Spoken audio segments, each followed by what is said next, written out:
Hello, and a big welcome back to all my subscribers. And if you're not a subscriber, why not? What's wrong with you? Today, I want to talk about how you can become a millionaire. And in fact, you could become a multi-millionaire with just doing some math problems. Sounds easy, right? Well, it should be. That's the theory.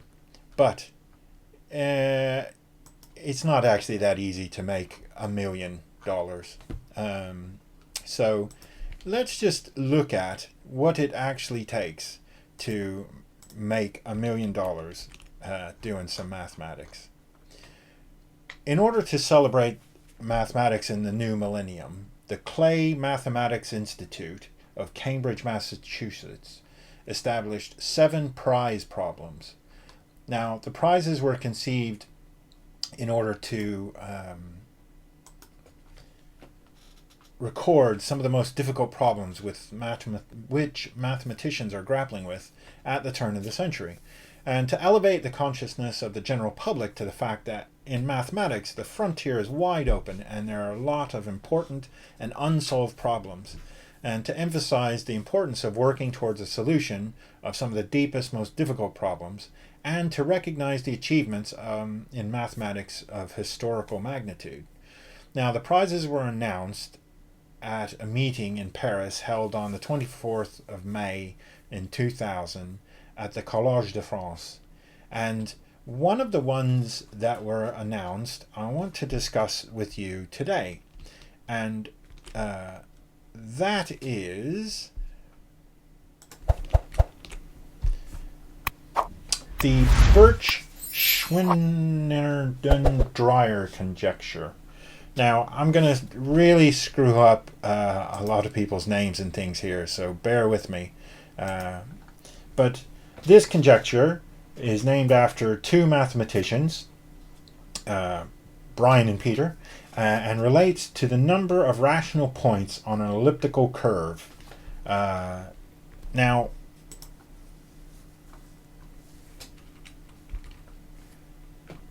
elliptical curve is a smooth curve defined over a field typically of rational numbers, and the general equation for an elliptical curve is in the form y squared equals x squared plus ax plus b, where a and b are constants. Okay, and the rational points on an elliptic curve are solutions to the curve's equation where both x and y are rational numbers, and the set of rational numbers form a group structure known as EQ with a special point and infinity. Okay, and the L series associated with an elliptical curve, E, is a complex function donated by L, E, S, defined for complex values of S. Now, I'm sure I'm not reading this correctly, but the L series encodes information about the distribution of rational points on the elliptical curve.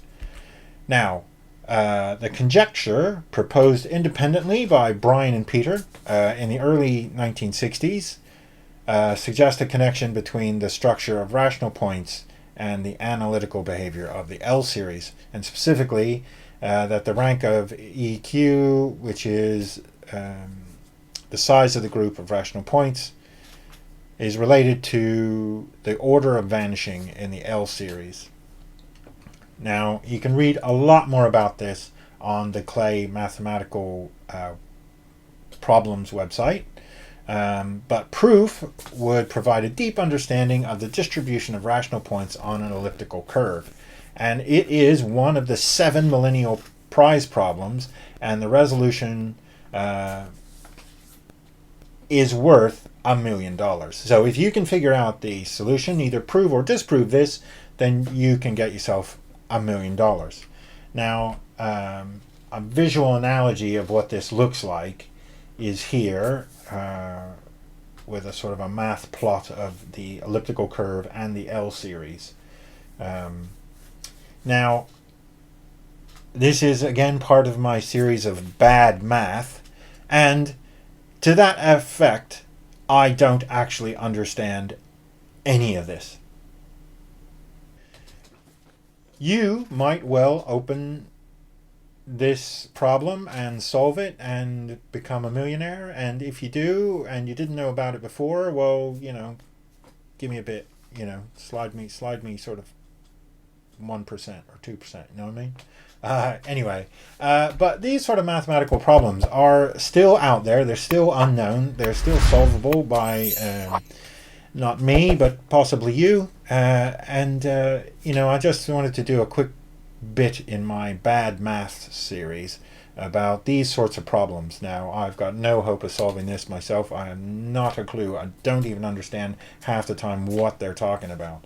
But feel free to let me know in the comments or explain this to me and to others. And but if you like these sorts of videos, again, please like and subscribe and pass them around. And thank you very much for watching. And I'll see you soon. Bye.